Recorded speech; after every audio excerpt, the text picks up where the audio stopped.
Bonjour à tous, bienvenue sur Échec et Pédagogie. Salut Romu. Salut Laurent, salut à tous. Alors, dernier épisode, ça y est, on y arrive, de cette série sur le principe des deux faiblesses. Aujourd'hui, on se penche sur le principe des deux faiblesses lorsque notre premier avantage est constitué par un pion passé. Et Romu, tu vas nous présenter une partie entre deux grands maîtres assez modernes, c'est-à-dire Ivan Sokolov avec les blancs et Valéry Salov avec les noirs, une partie jouée en 1994.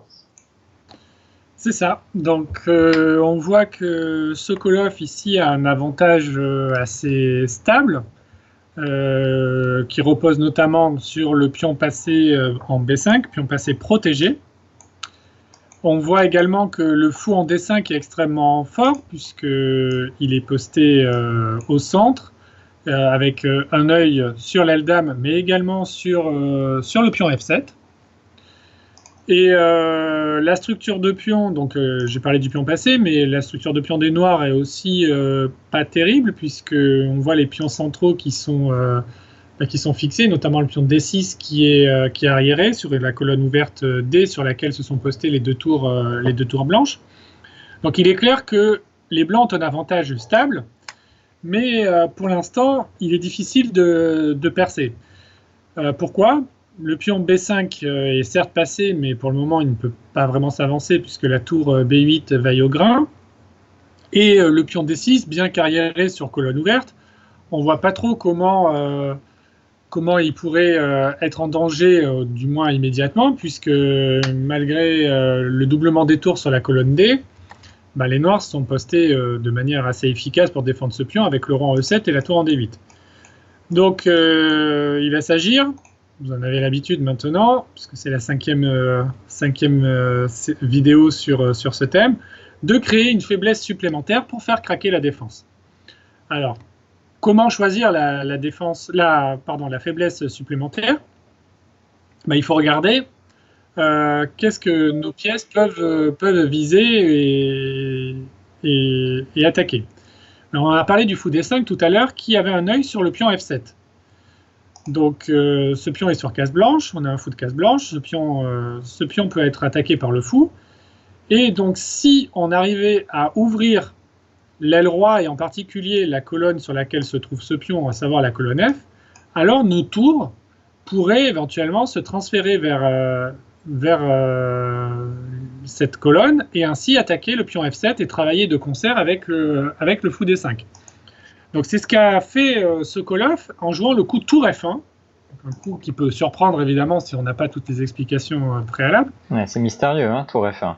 Tour F1, ça semble être un coup de débutant, mais en fait, bien évidemment, c'est très profond. Ici, Salov a joué tour B6, donc on a bien compris que les noirs sont réduits à la passivité. Roi E1. Donc pourquoi roi E1 ? On laisse la case F2 maintenant disponible pour la tour D2. Donc tour F8. Donc les noirs peut-être commencer à comprendre le plan des blancs et donc sont prêts à défendre le pion F7. Alors roi E2. Donc là on peut se dire mais c'est bizarre par rapport à ce qu'on vient de dire, mais certainement que Sokolov prend son temps et vu que les noirs n'ont pas vraiment de contre-jeu immédiat, il essaye de construire la position la plus à même de lui donner une position supérieure, et donc il se dit peut-être que le roi sera peut-être mieux placé non pas en E1 mais en E3 comme on va le voir, puisque après tour B8 il a joué E4, donc repousse le fou et donne la case E3 au roi, donc effectivement c'est vrai que le roi semble mieux placé en E3 qu'en E1. Tour B6, tour DF2. Donc ça y est, la mise en place du plan est effectuée. Les deux tours sont postés sur la colonne F. Le fou D5, lui, est déjà mobilisé pour attaquer F7. Et on est prêt à ouvrir la colonne F. Maintenant, la question, c'est comment l'ouvrir, cette colonne ?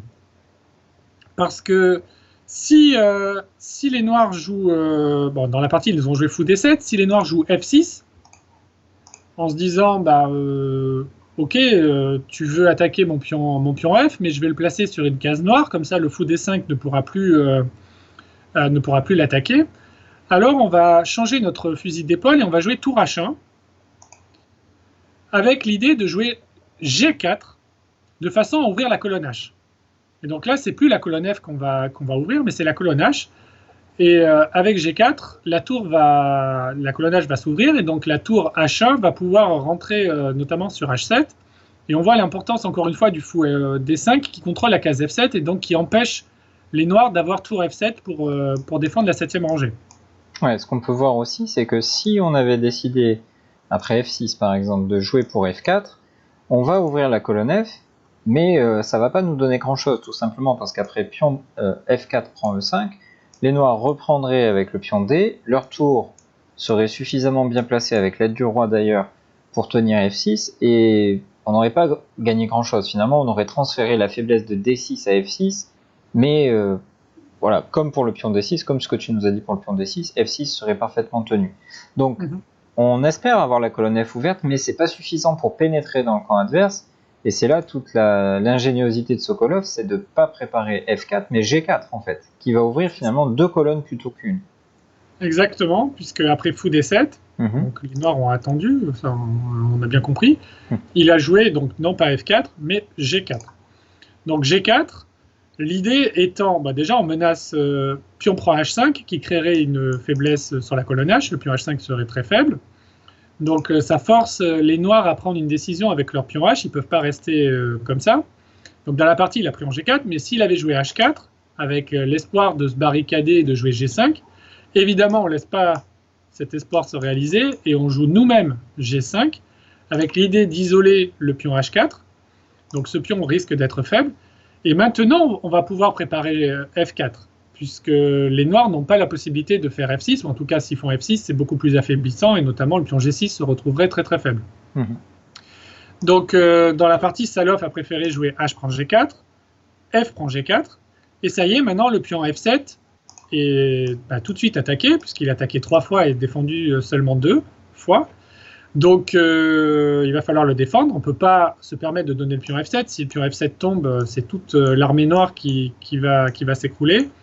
La tour rentre sur la 7e rangée, le pion G est faible, le pion A est faible, le pion D est faible, quasiment tout est faible chez les noirs, et évidemment ce serait complètement terminé. Ouais, on a vu dans une vidéo précédente une partie d'Alekhine dans laquelle il était passé par l'aile-dame avec A4, A5, puis tour A3, tour A7, et on avait dit que dès que la tour rentrait par l'arrière et pouvait attaquer les pions par derrière, c'était cuit. Ici, c'est exactement le même scénario. Donc comme tu disais, il faut absolument que les noirs tiennent ce pion, et c'est pour ça qu'il a choisi fou E6. Voilà, donc il joue fou E6, il essaye de limiter l'action du fou D5 tout en défendant le pion F7. Et donc là on joue G5, donc ça aussi c'est quelque chose de très classique. Lorsque vous avez créé une faiblesse dans la structure de pion adverse, il est très important de la fixer avant de vouloir l'attaquer et de la gagner. Donc en jouant G5, on immobilise le pion F, puisque maintenant bien sûr F6 n'est plus possible. Et en même temps, le pion se soustrait à l'attaque du fou E6, donc le pion G5 est maintenant tranquille et il n'a plus besoin d'être surveillé. Les noirs ont joué tour B, B8. Et maintenant, on commence à utiliser la colonne F qui vient de s'ouvrir en jouant le coup tour F6, qui commence à créer une menace. Donc on est dans le concret là.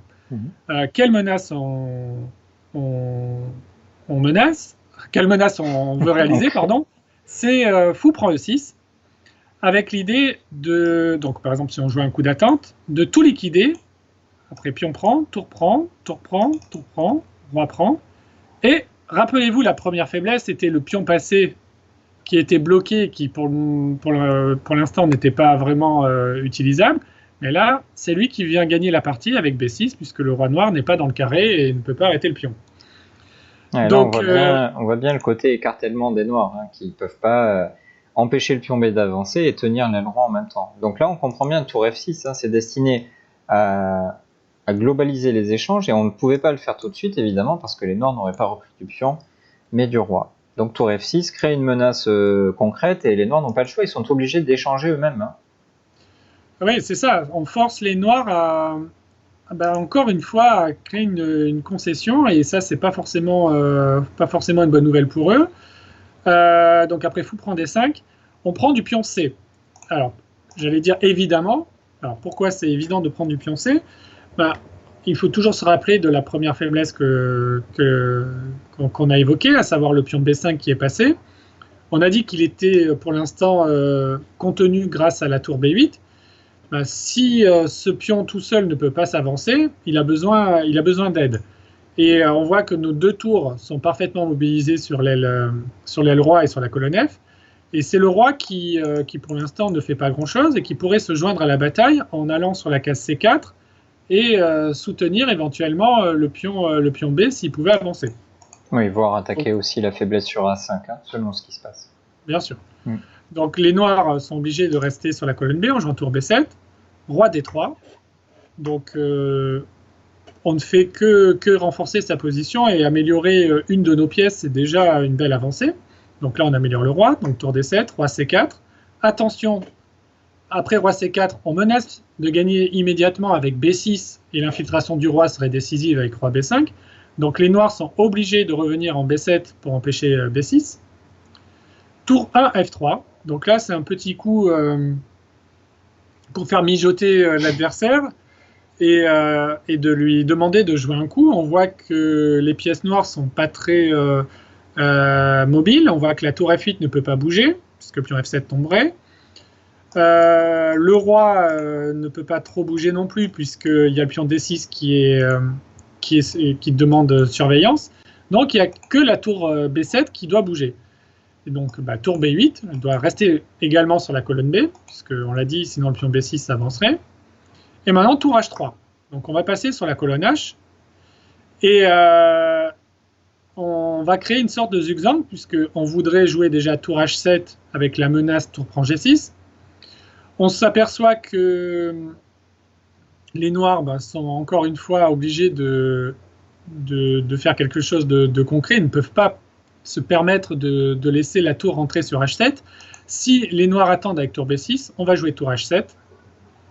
Donc on menace tour prend G6. Le seul coup pour éviter cela, c'est roi E8. Mais après, le petit coup G3, ça c'est le type de coup qu'on adore jouer, on demande aux noirs de jouer un coup. Et la tour F8 ne peut pas bouger, sinon le pion F7 tombe. Le roi E8 ne peut pas jouer, puisque sur roi D8, il y aurait le pion F7 qui tombe. Sur roi E7, il y aurait tour prend G6. Donc c'est triste. Et si la tour B bouge en B7 ou B6, alors le pion D6 tombe. Donc le zigzag parfait. Zigzag complètement parfait. Donc domination totale. Donc les noirs ne peuvent pas se permettre de laisser la tour envahir la 7e rangée, donc on jouait tour H8. Et ici, le problème de tour H8, c'est que ça va permettre l'échange sur cette case, et ainsi dévier la tour B8 de sa fonction principale qui était de contenir le pion B. Et donc maintenant, grâce à l'offensive sur le deuxième front, on a dévié la défense de la première faiblesse. Et donc maintenant, la première faiblesse reprend le dessus et c'est elle qui va nous permettre de gagner la partie. Et donc les blancs ont joué B6 avec l'idée d'infiltrer le roi. Et donc maintenant, la suite de la partie est assez facile. Les noirs ont joué tour H1, roi B5, C4, avec l'espoir de dévier le roi du droit chemin.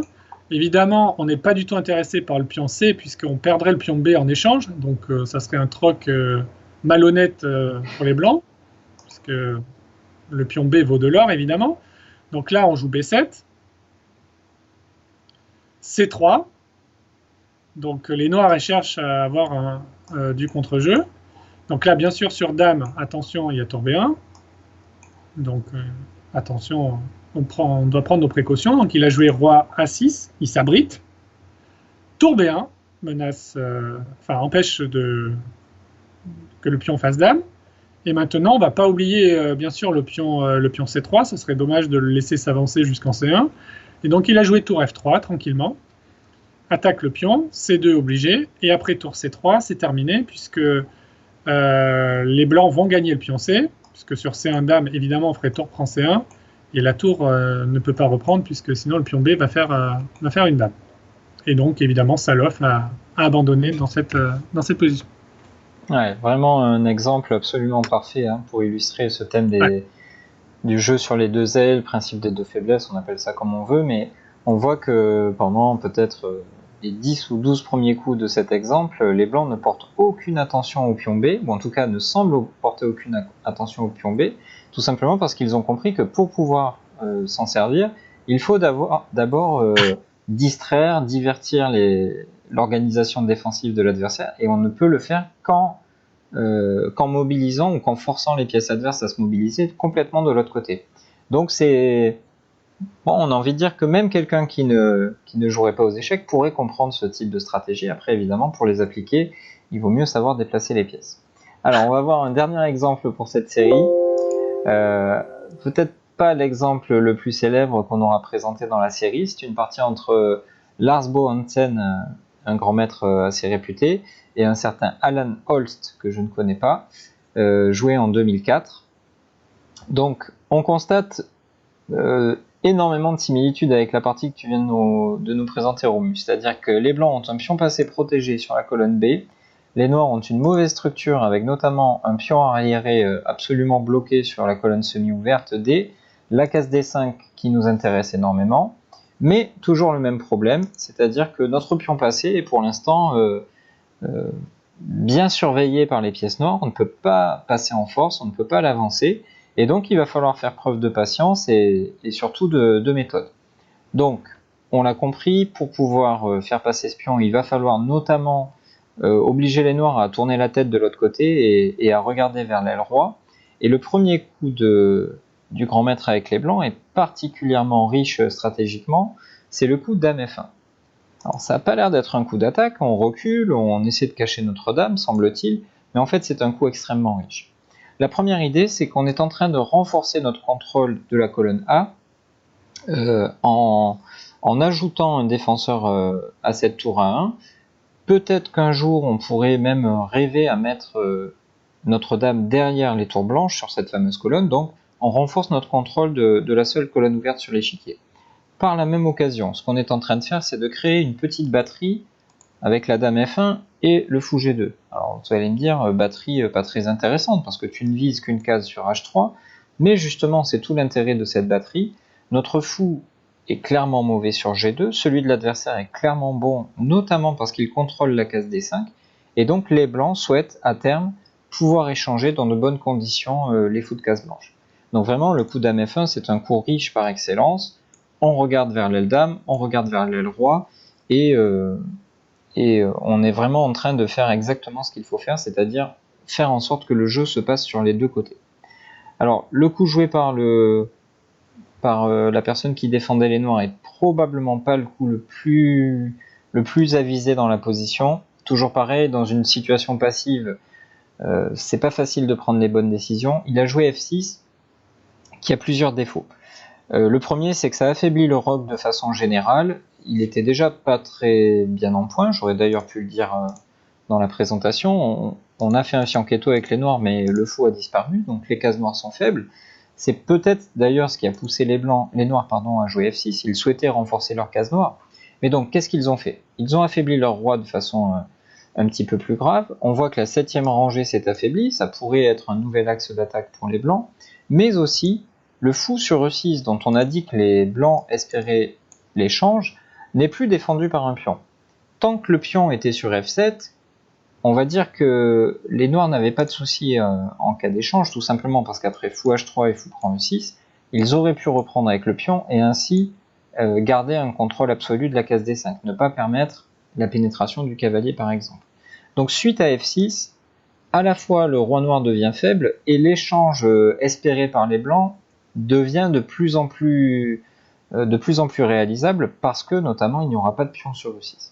Alors je ne suis personne pour conseiller à Alan Holst ce qu'il doit faire ou ce qu'il aurait dû faire, mais ce qui est certain, c'est que son dernier coup va peut-être accélérer sa défaite. Alors, Hansen a commencé par jouer H4. On a vu de très nombreuses fois dans cette série de vidéos le coup H4 pour aller détériorer le roc de l'adversaire. Ne croyez pas que lorsqu'un grand maître joue H4, il a déjà prévu ce qu'il va faire précisément. Il sait juste par expérience que le fait d'avancer son pion va créer de nouvelles aspérités dans le roc de l'adversaire. Est-ce que ça va être un échange de pions? Est-ce que ça va être un clou planté sur H6? On ne sait pas. Ou plutôt, la seule chose qu'on sait, c'est que ce coup va nous être utile par la suite pour créer des faiblesses. On n'est pas obligé de tout prévoir à l'avance. Les noirs ont attendu par Dame D8, Fou H3 était à l'agenda, c'est fait, et maintenant on comprend l'une des idées d'F6, c'était d'anticiper l'échange des fous et de donner une case de repli au fou E6 sous la forme de la case F7. Comment on va le constater? Les noirs ne font que reculer l'échéance et de toute façon les fous finiront par disparaître.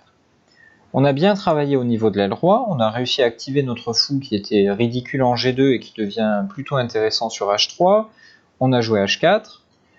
Il est peut-être maintenant temps de regarder un petit peu plus vers l'aile dame, et c'est ce que fait Hansen avec le coup tour D3, qui est tout simplement destiné à doubler sur la seule colonne ouverte. On espère envahir le camp de l'adversaire, on a vu ça dans la 3e vidéo si je ne dis pas trop de bêtises.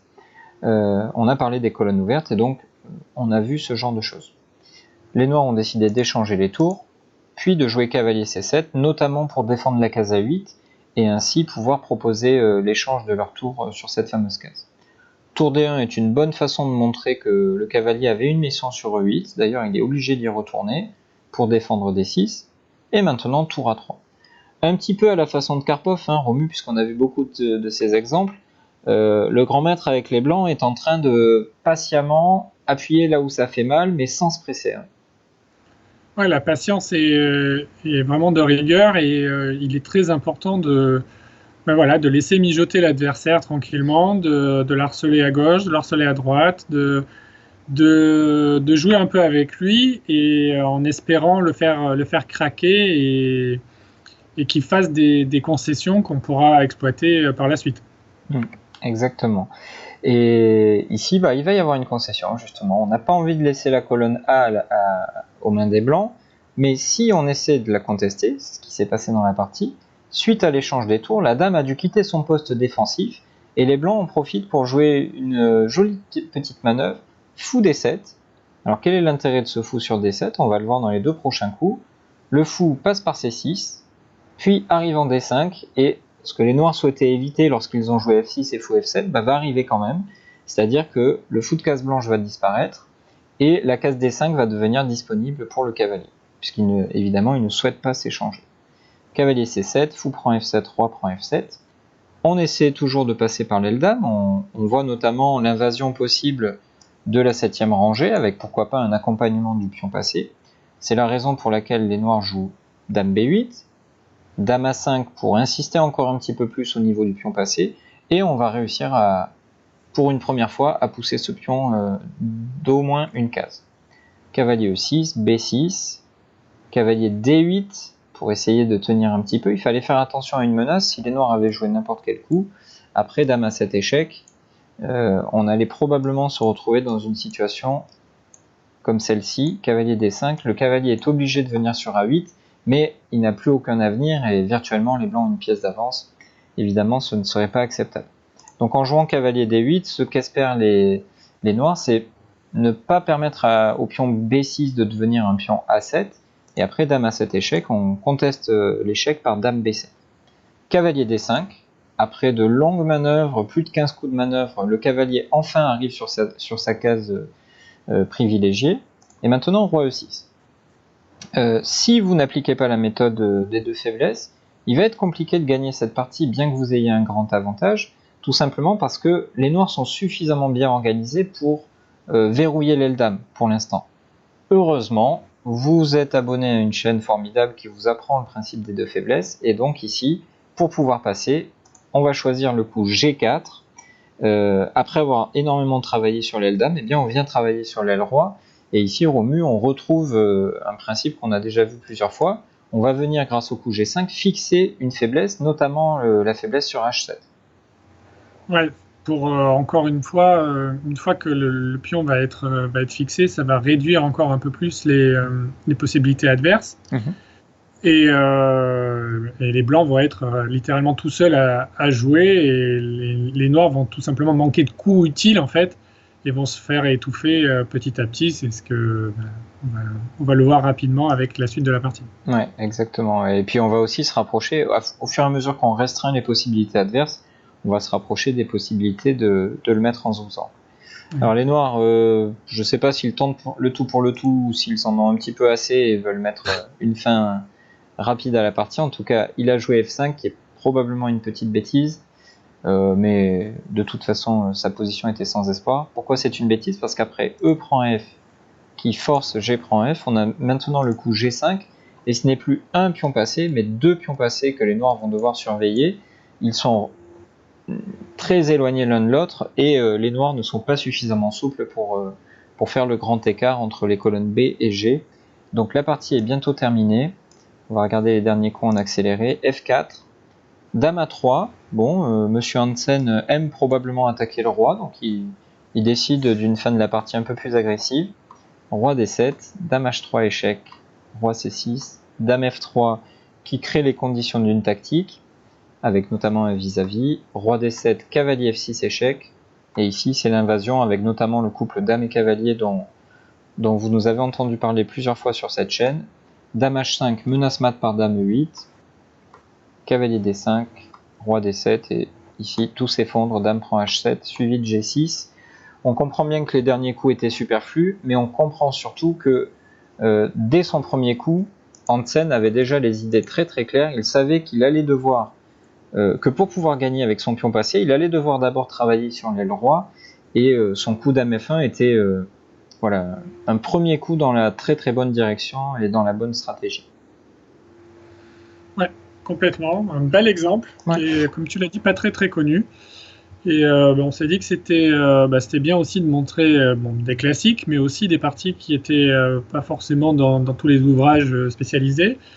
Et donc, voilà, on arrive au terme de cette série sur le principe des deux faiblesses. On espère que cela vous aura plu, que vous allez trouver ça utile. On a essayé d'être, alors non pas exhaustif parce que c'est difficile de l'être, mais en tout cas le plus complet possible, en essayant de faire un peu le tour des différents types de faiblesses que l'on pouvait rencontrer et comment justement valoriser chaque type de faiblesse avec des exemples un peu variés. Donc n'hésitez pas à nous faire vos retours sur votre ressenti, sur vos impressions sur ces vidéos. N'hésitez pas aussi à nous communiquer votre expérience personnelle. Peut-être que certains d'entre vous ont joué des parties qui ont utilisé ce principe et qui peuvent tout à fait compléter les exemples que l'on a présentés. Donc voilà, on attend toujours avec impatience vos messages et vos retours lorsqu'on publie des vidéos. Donc il en est de même pour cette vidéo série.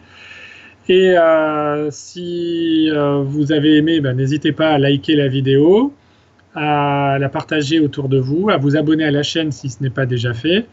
Et bien évidemment, on vous donne rendez-vous très rapidement pour de nouveaux thèmes abordés sur cette chaîne comme on en a l'habitude. Au revoir. Merci, à bientôt.